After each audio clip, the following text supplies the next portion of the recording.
All right, welcome to the Bible Samurai YouTube channel. So today we are going to talk about murder, manslaughter, in the heart of God as it relates to the taking of another life of someone who was created in the image of God.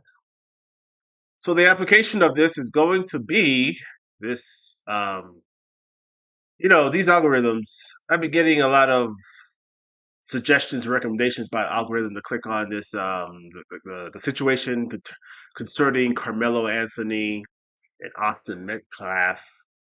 Apologize if I pronounced the last name wrong.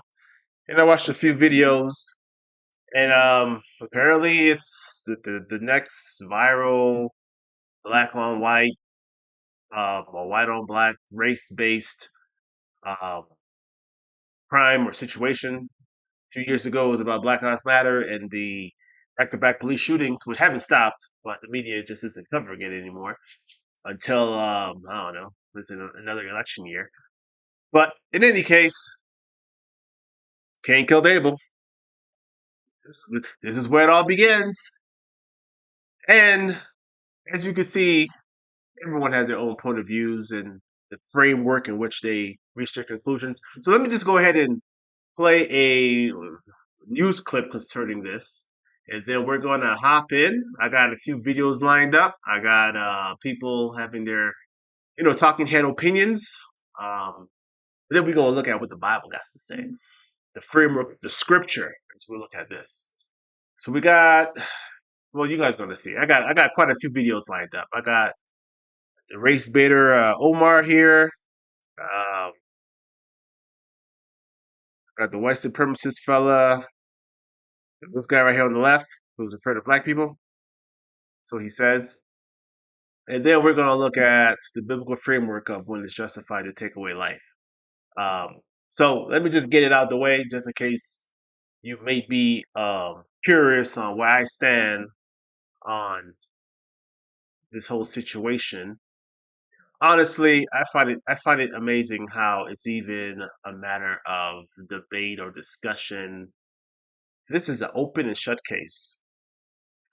But either way, let's go ahead and play this, and we'll jump into this. The Collin County Sheriff's Office is investigating an alleged doxing of a judge in the deadly Frisco stabbing case. There's been a lot of racial tension on social media since the murder of Austin Metcalf. The 17-year-old suspect, Karmelo Anthony, was released on house arrest with a reduced bond. Investigators are now looking at reports that a judge who reduced that bond was targeted online. Fox 4 Stephen Dial is in studio with more on that. Stephen. Steve, doxing is when someone publishes a person's private information, like their home address, with malicious intent. The judge who reduced Carmelo Anthony's bond is now allegedly having that happen to her. Judge Angela Tucker recently reduced bond for 17-year-old murder suspect Karmelo Anthony. Anthony's bond was originally set at $1 million, and Tucker reduced it, saying that the bond was set too high for a person with no criminal history. Austin Metcalf was stabbed in the chest during a dispute over bleacher seating at a track meet on April 2nd. The crime has made national news, and the topic has become a racially tense subject. Collin County investigators told us court and staff concerned and citizens reported that people are posting the judge's address on social media. Collin County is working with the FBI to monitor any concerning rhetoric or propaganda that could incite violence. I talked to a former Dallas County Assistant District Attorney, Russell Wilson, about this case.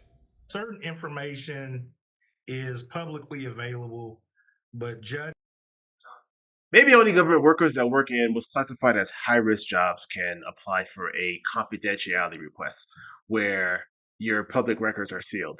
But I would think a judge would be afforded that right, just as law enforcement or deputy sheriffs that work at the prisons. judges, individuals in law enforcement do have a statute that allows them to remove some of their information from being publicly available. And so publication of that information with the intent to cause harm or for them to get a threat is a crime in Texas. So that's the tail of the tape. as I said in the news here, that it's a racially infused, intense situation, such as the Trayvon Martin one and the BLM protest shootings of cops shooting unarmed black folks, and definitely, I would say, the originator of media circus, race-filled type um, situation or criminal circumstances is with OJ back in what 95 or whatnot. And prior to the age of the media circus, it was more localized or whatnot. So where should we begin? Okay, what's the tale of the tape? I mean, the police reports out there. Quite a few YouTube channels have read the police report. So basically, you got a situation where African American goes under a tent at a track meet where a Caucasian male, also a teenager, tells him he's not allowed to be here. Um, and the African American proceeds to saying, "If you touch me, you're going to see what happens." It appears the Caucasian indeed touched him, touched his bag. I don't know. Either way, African American pulled out a black knife and stuck him in the chest. Nelson Metcalf is now deceased. So, I mean, if you clicked on this, you probably know what's going on with this. All right. So you can look at this through whatever framework you want to, but since all truth is God's truth, if you're not looking at through the biblical lens, then you don't have the full picture as far as thus says the Lord, right? So let us go to Matthew chapter 5. Welcome to Bible study. This is not a political podcast. This is a biblical podcast. So let's go to the Bible. Matthew chapter 5. This is the framework. Verse 21 through 22. You have heard that it was said to the ancients. So back in the day, you heard, you shall not kill. That's what you heard. And whoever kills will be liable to the judgment. But I say to you that whoever gets angry with his brother without cause will be liable to the judgment. So you see how Jesus elevates it, where the murder begins in the heart. Whatever you say to your brother. Remember when the lawyer or Pharisee asked Jesus, "Who is my neighbor?" And then Jesus went and gave him the parable of the Good Samaritan. So your neighbor is whoever you can lay your eyes on. Your neighbor is the person next to you and the person across the state. Your historical enemies, your ethnic enemies, that is your neighbor, and that is your brother according to the flesh. So the framework is love, wisdom, and trust in the Lord. And whoever does not love his brother, the love of God does not live in them, and therefore they know not God. What worse thing it is than not to know God? So if everyone's my brother and murder begins in the heart, let us analyze what some of these talking heads have to say. To every Negro apologizing to Caucasian nation and publicly convicting our brother Karmelo Anthony in the court of public opinion before he has had his day in court, shame on you Negroes. Shame on every Negro pen who's on the internet. Wait, this guy is funny with the terms that he just creates. Negropeans. I guess Negroes who have assimilated into the American culture, tossing off their blackness and pretending to be white. All right, continue. Apologizing to Caucasian nation, condemning our brother to guilt before he's had his day in court because you love your slave master. Shame on you Negroes. Hey, so he just said condemning our brother in public opinion, in the court of public opinion, right? So in his mind, His brother is anyone who shares the same melanin as him, and he would probably go further to say anyone who shares his melanin and also has the same ideology as him, because if you don't fit in that mold, then you are a Negropean. But the scripture says your brother is not just the one that looks like you, the one that comes from the same ethnic or socioeconomic background, but rather your brother includes that Samaritan. And if you're a Samaritan, your brother includes that Jew. So in Omar's mindset, he's not referencing the deceased as a brother who was slain, brother who was slain by another brother. See, that's the whole thing and problem with tribalism, because you see people that don't look like you and don't think like you as other. So when Cain kills Abel, you, instead of empathizing and sympathizing for the loss of Abel, you mobilize behind Cain. Now, let's not get it twisted. I got some more videos racked up. I got Bible ammunition for the Black Power folks, and I got Bible ammunition for the White Power folks, and the Second Amendment folks. I'm all about Second Amendment. I'm all about my Glock 19, Mossberg sawed off. I'm all about that, but there's a biblical framework for employing those as we sojourn in this here world with other people created in the image of God.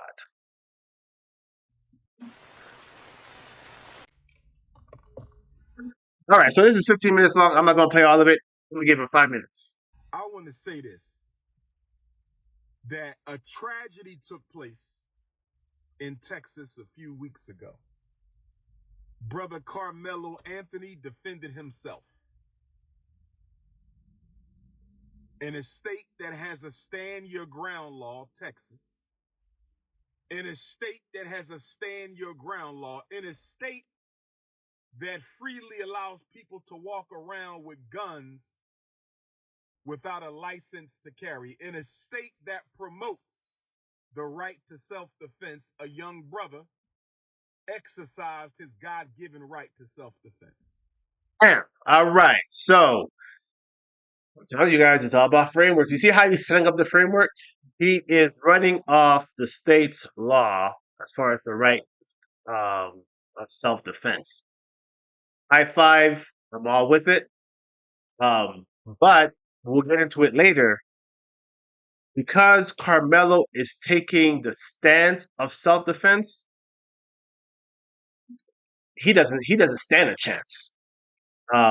So he admitted to killing the guy. His lawyer confirmed and admitted, yeah, my client did kill the guy, and our defense is self-defense. Okay. Well, there's specific statutes that has to be met in order to label this as a justifiable homicide. So before we continue with what he got going on, let's go back to what it says here. Murder begins in the heart. Now, this is what we're going to use to interpret Numbers, if you would, chapter 35, 16, and onward. All right, we got cities of refuge, right? So,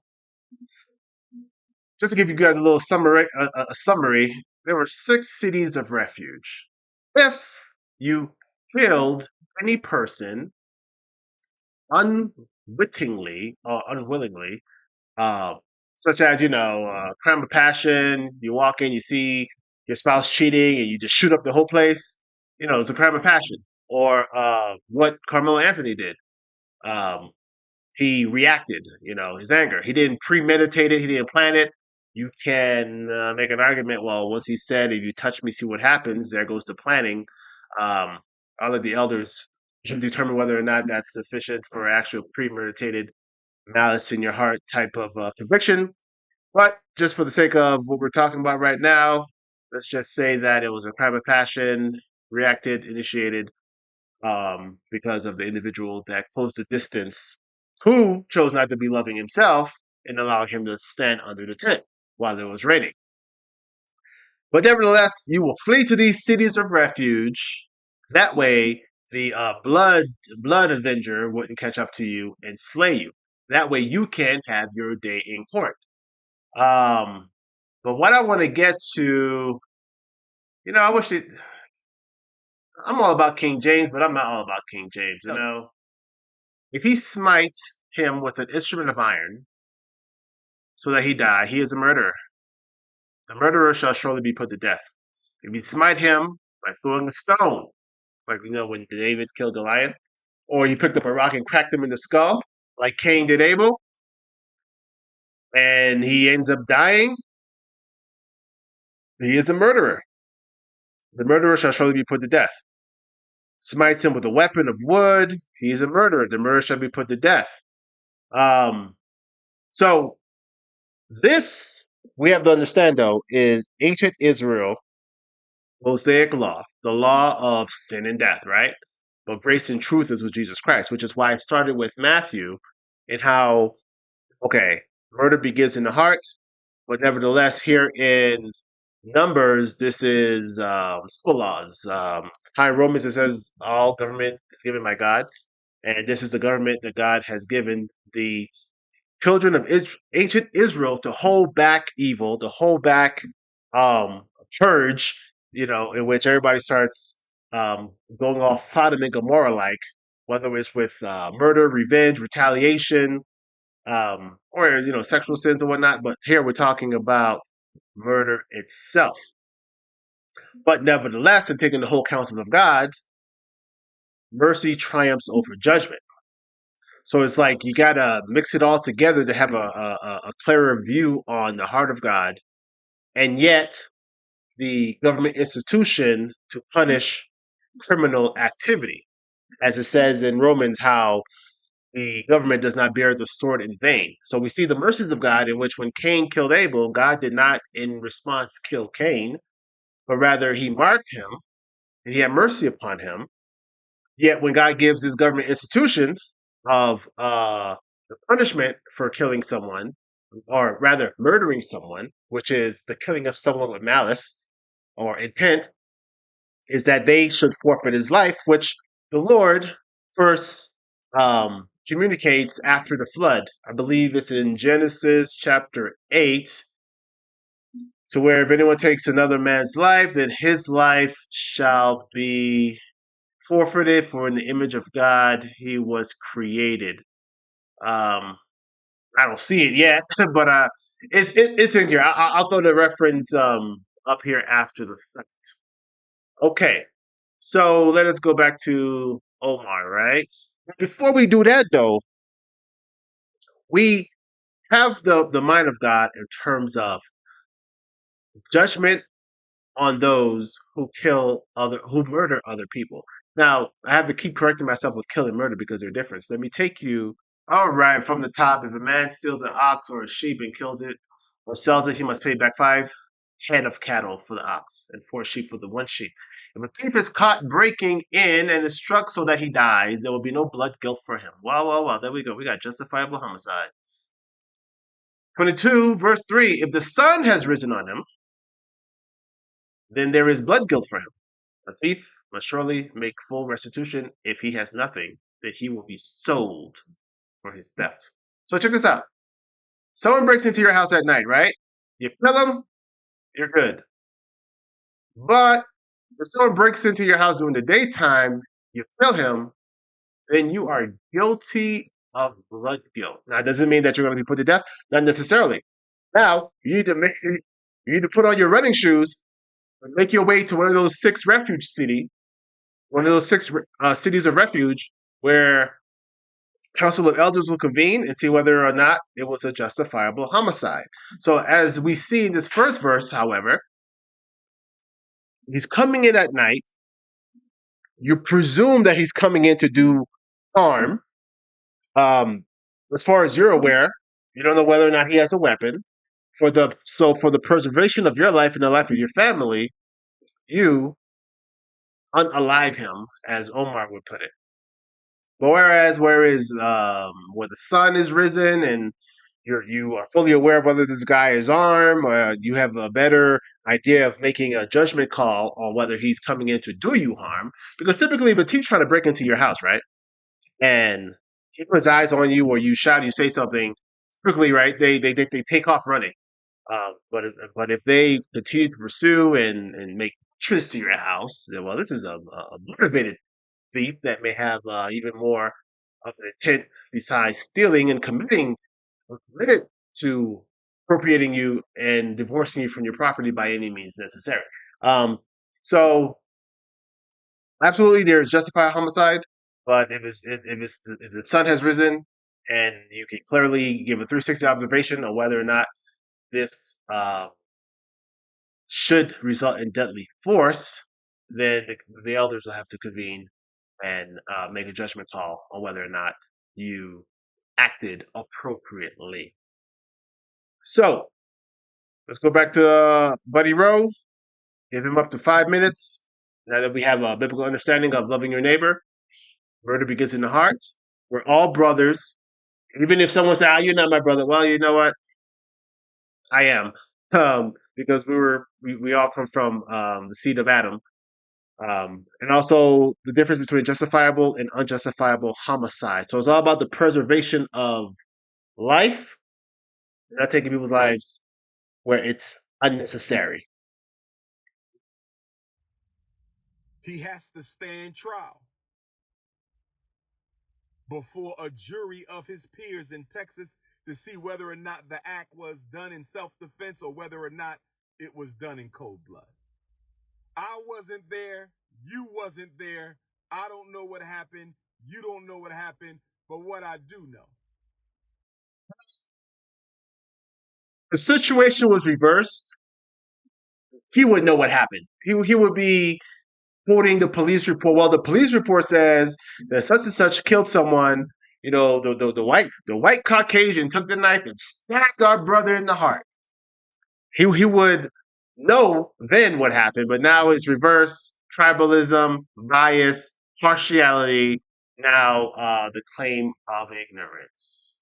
Is no young black boy who gets good grades in school, never been arrested, never been in trouble with the law, is going to take somebody's life just because he feels like it. Now, I've been studying psychology my whole life.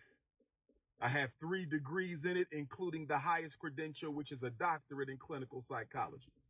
Nobody's going to convince me that this young man decided to take a life in broad daylight for no reason at all. People do it all the time. I might have been born at night, but I wasn't born last night. But I want to say this to all you Africans on the internet. Even though he is also an African on the internet, but let us continue. Who are apologizing to Caucasian nation for what happened. I'm sorry to the family that they lost their loved one. Hey, I appreciate that. You know, a little empathy. I'm sorry to the family that they lost their loved one. I make no jokes about it. No one should lose a child. Black, white, red, yellow, or brown. No one should lose a child. No one should lose a child. But I must say to Caucasian nation, you take the life of black people on a daily basis without consequence. Police kill us on a daily basis without consequence. White men kill us on a daily basis without consequence. White women kill us on a daily basis without consequence. Look at all the black men murdered by their white female lovers. Look at all the black men murdered in this country by their white female lovers. Look at all the black people murdered by police every day in this country. Look at all the so-called vigilante justice. Right. So let's say, well, I mean, what he's saying right here is true to a certain extent, right? Just as in the next video we're going to watch, where the guy starts talking about black on white crimes and how he's afraid of black people and how we need to do something about it to protect ourselves and all that stuff. There is some truth in what's being spoken, what's being spoken. But that's the thing of what makes these individuals garner up so much followers in which people listen to them, because there are truths in what they're saying, but where it's coming from as far as the heart and the end result of what they're aiming to and the motive behind it is all self-interest, self-promotion, and basically opportunistic capitalism. So while there is truth in, okay, Caucasians of different persuasions murdering black folks, and as we're going to see in the next video, black folks murdering white folks, but at the end of the day, it's folks murdering folks.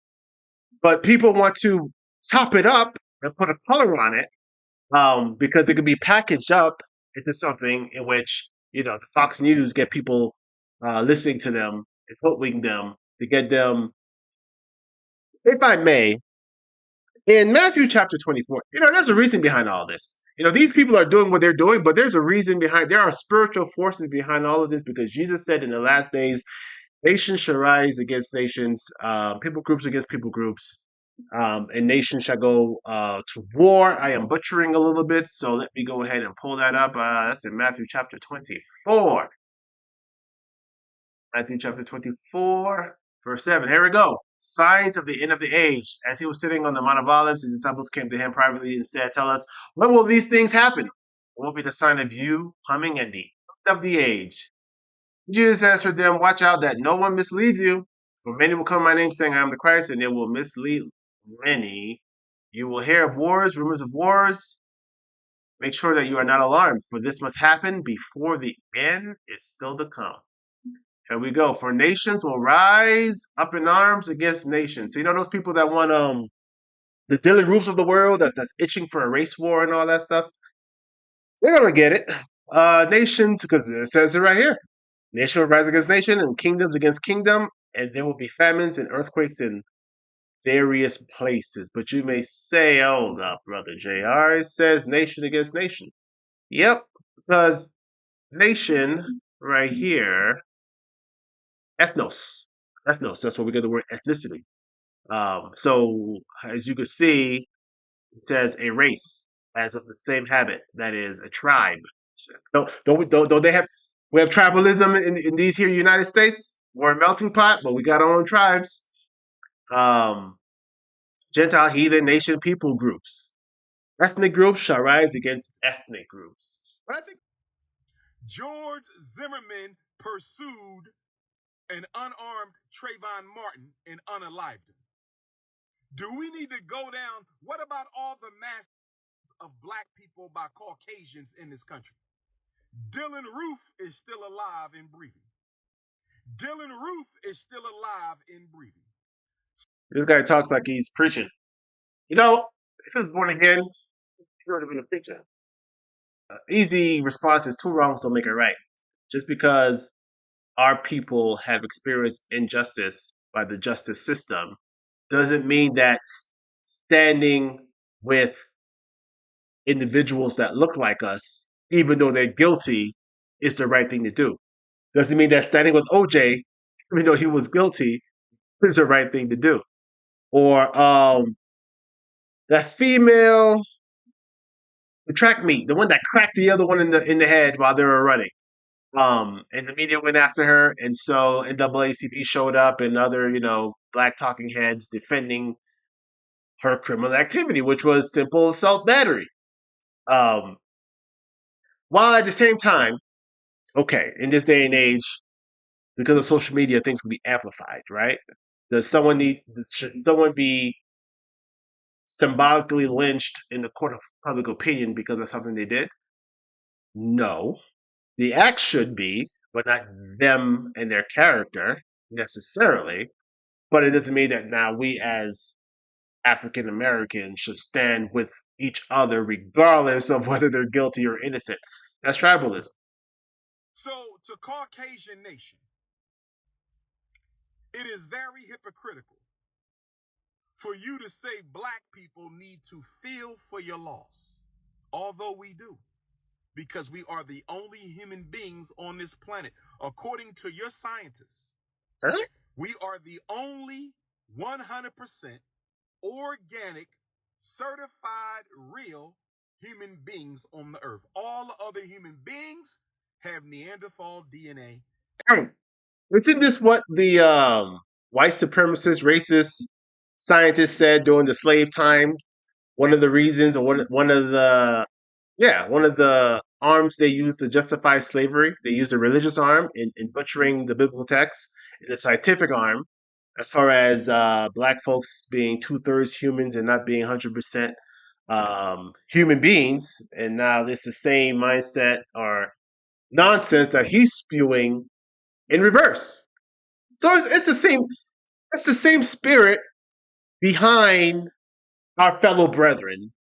The shade may change, maybe darker, lighter, pale, whatever, but it's the same spirit of deceit that is still in the world, the spirit of the Antichrist, that stands against all truth and godliness. Except the African. But you want us to feel for your loss, but you didn't feel for us when Trayvon died. In fact, you gave money to Trayvon's killer. You gave money to Michael Brown's killer. You raised money for the people who unalived us. And you want us to feel, listen, we are sorry. We don't delight in the loss of life because we are Africans, the only genetic human. All right, that's 5 minutes. Let's move on to the next video, which is the opposite side of the spectrum. Let's see. Reduce violence in black communities. Thank you. I stand with you, sir. On a regular basis. But today, I'm here on behalf of the father, Jeff Metcalf. All right, as he said, the brother is here on behalf of the father whose son was murdered by Karmelo Anthony. Okay. Well, what he's asking you is to not use his son's image or likeness in what you're doing. You can do what you do, but that's not what he wants his son tied to. Okay. Out of respect for that family. Now, I would ask Jeff Metcalf if he would be bold enough to act like a father of a deceased young man that was murdered instead of being somebody suppressed, worried, and he's going to spark the next race riots or some type of thing. He needs to stand for righteousness, not for the consequences of righteous actions always need to be taken seriously. He needs to be righteous before he is fearful. He is acting out of fear, not out of righteousness. He should have been on the top of the bus today. He should have been standing shoulder to shoulder with me. Are you a father? No, I am not. I'm a father. Amen. I'm a father. As a father, there is this thing called grief. So let me tell you what's going on in his house. He's getting swatted. His only other son. Who is swatting him? Well, Which that's community? No, we don't know the community, but it's happening. That's on the police to find. Secondly, he has a son who's a twin, who his son died in his arms. So that means he needs to navigate that. Then his son, his only son, is getting death threats. So as a father, his hands is full. So the last thing he wants to be tied to is having this complex of race. So yes, violence is bad. Young black men are getting killed every day by young black men across this country. Yes, but I'm not a member of that community. I'm a member of my community. My community is being victimized by the community of violent black. But here's the problem. Degenerates. But here's the problem. We're degenerates. When you stand. All right, so buddy, first he said the father needs to act out of righteousness and not out of fear. And now he's saying that he's not a part of the black community. The black community, he's a part of his own community. And it's the black community, degenerates, that are attacking his community. Let's continue. Stand up in the name of God. There's one body.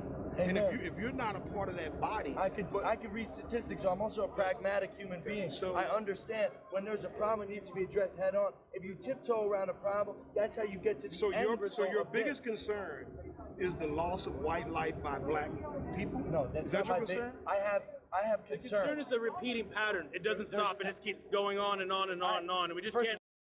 Okay, so this is interesting to me, right?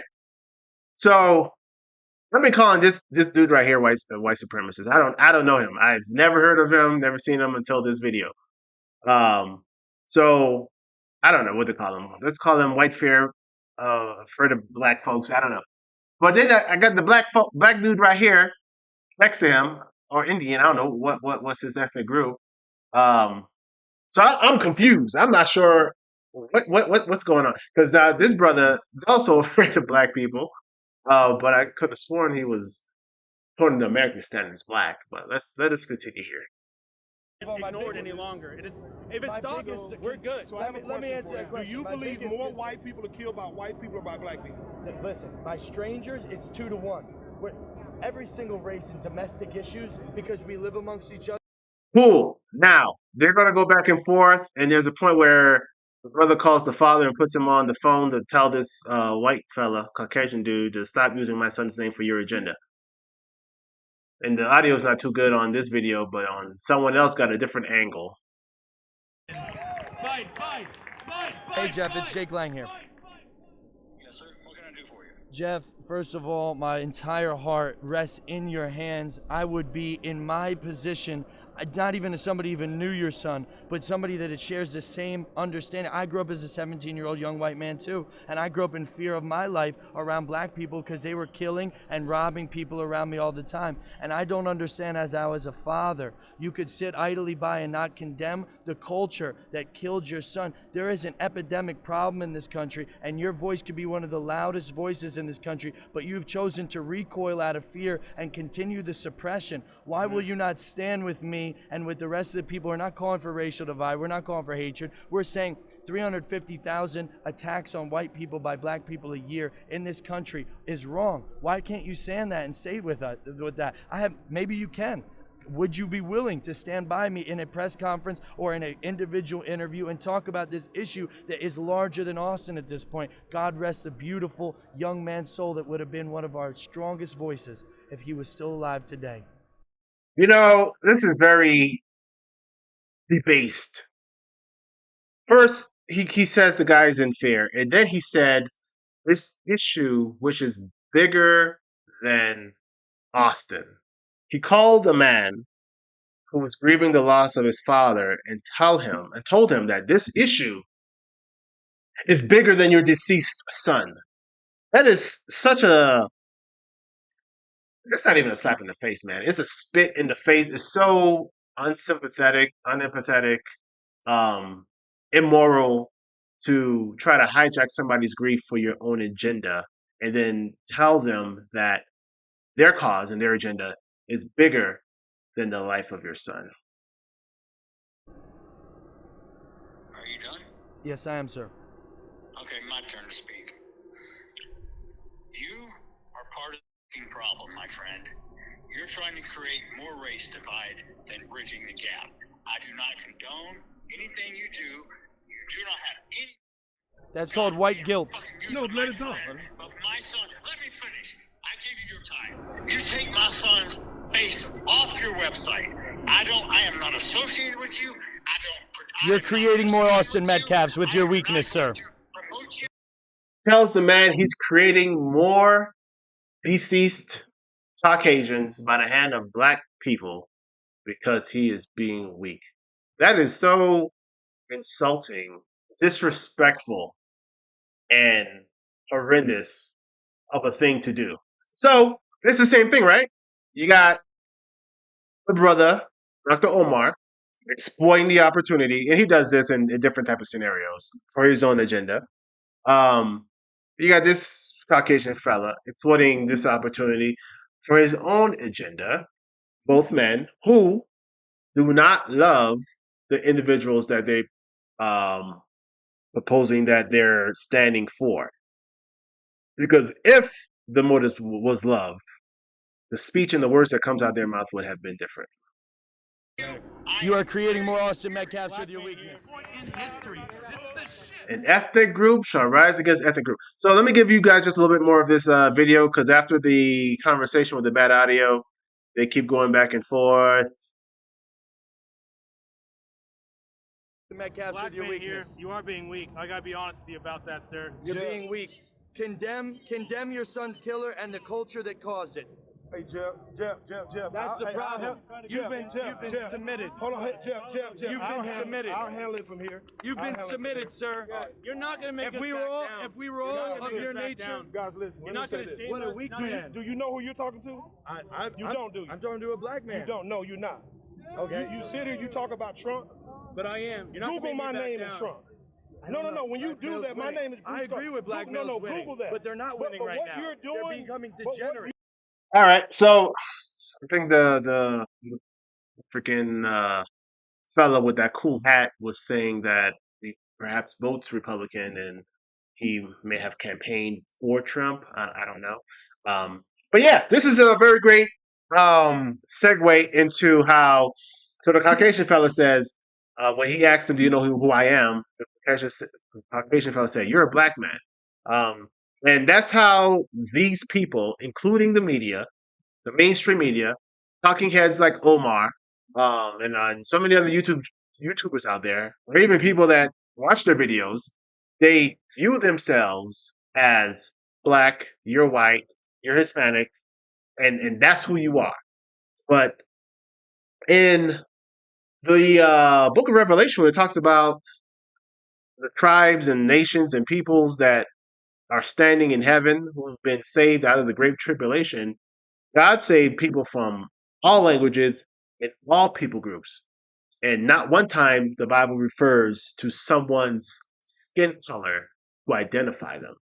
Because you could be a black man that looks white or a white woman that looks black because of your ethnic background and the predominant gene that you are carrying around from your father, mother, ancestors, XYZ. There is a lot more that makes us besides our skin color. I think that this generation, because of the generation past, have such a simplistic thinking on the identity of people and playing these simple word games with identity politics as far as, go back to segregation, right?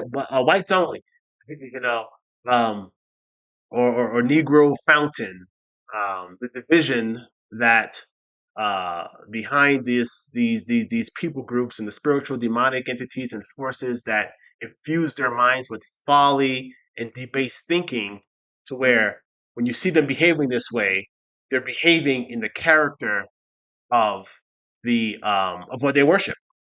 They're behaving in the character in whom and what they call God. And the scripture says that the love of money is the root of all evil. And this bus he has behind him, I'm sure, wasn't cheap. I'm sure. Oh yeah, even in this video, the brother here talks about how you're doing this for financial gain because they're selling hats and T-shirts at this event. Um, so what a time that we live in, as our uh, society and generation falls and falls into a debased level of thinking, because the scripture is not the framework in which they can be redeemed. Speaking of that word redeem, if you are a born again believer, though the world may identify you as Caucasian, the system of this world may identify you as black. The scripture says, do not be conformed to the patterns of this world, but rather be transformed by the renewing of your mind. And I thank God that in the new heaven and the new earth and the new Jerusalem, we are going to uh, maintain our ethnic backgrounds, because the Lord loves diversity. But your ethnic background is not what defines you. In the economy of God, there's two types of people. You're either redeemed or you're unredeemed. And I love the verse in Ruth chapter 4, verse 14, where it says, "And the woman said to Naomi, Blessed be the God of Israel, who have not left you this day without a redeemer. May his name be renowned in Israel, who has not left you this day without a redeemer," which is why Jesus had to become a man, because the only one who can redeem your land in the days of ancient Israel was a close relative. So the Son of God had to be made flesh, become a brother, like it says in Hebrews, that he may redeem a close relative, which is the seed of Adam. According to the faith of Abraham, you can be redeemed. So you got a lot of people running around with unredeemed minds, unrenewed minds, conformed to the patterns of this world. I recognize that the world will call me black. I understand, because of their debased thinking, there's certain places I ought not to go. And the Caucasian fellow was talking about black culture. See, just like they lump black folks as you're black, well, actually, that guy's Jamaican, that guy's Haitian, that guy, he's Puerto Rican, that guy's he's Dominican, this one's from India. You can't just blanket everybody as one homogenous monolith ethnic group. But people have, even in Africa today, you got tribes across the street from each other that speak different languages with different customs. And um so in the economy of God, there's redeemed and unredeemed. But going back to the the blanket statement on the black race and now the black culture. All black culture is not gun and violence and Jay-Z big pimping or 50 cents in the club or whoever's who. I don't even know who's who in 2025 in the hip hop scene. Black culture is not hip hop, but hip hop comes from black culture. But because of the of marketing and what's exported overseas, or even in on TV, or people want to be hip, people want to be thug, people want to be whatever it is right now. That's not all of black culture. That's a subgroup of black culture. Just like in Caucasian culture, you got folks that love to go mutton. You got folks that like to go hunting and shooting guns. You got other groups in Caucasian culture that like to go to Starbucks and read a book. Everyone's not the same. There's cultures within cultures. You're doing and murdering white people. You're not helping America. You're no more patriotic than I am. No way. Silent is not helping. You've been silent. It's only gotten worse. Where were you on January 6th? You've been silent. It's only gotten worse. Where were you? Did you stand for your country when they stole our vote? So you think that made you patriot because you showed up there? Does that make you a patriot? Joe Biden, What's your solution? All you're doing is condemning us. What's your solution? My solution is to help people where they're weak. So we have an issue in young black males' lives across the country. It's not say that to just. So that's that. They go back and forth. Now let's go back to the main point of this here Bible study, which is about the taking of life of man's father, justifiable and unjustifiable homicide.